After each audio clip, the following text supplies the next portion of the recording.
ఓం నమ శివాయ శ్రీమాత్రే నమ. మిత్రులకి శ్రేభిలాషులకి అలాగే నన్ను ఎంతగా ఆదరిస్తున్న యూట్యూబ్ ప్రేక్షకులందరికీ కూడా పేరు పేరు ధన్యవాదాలు.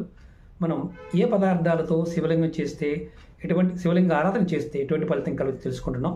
ఇప్పుడు మనం గోధుమలు, ఎవ్వలు, అలాగే ముఖ్యంగా బియ్యపిండి, అంటే ఎవ్వలు, గోధుమలు, బియ్యపిండి, వీటితో మనం లింగాకృతి చేసి పూజిస్తే ఆ వ్యక్తి ధనవంతుడవుతాడు. అలాగే సంతానం లేని వారికి సంతానం కలుగుతుంది.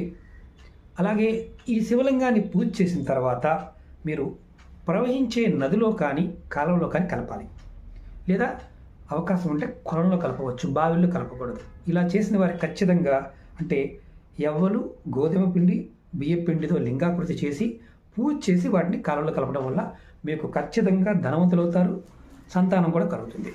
ఓం నమ శివాయ శ్రీమాత్రే నమః.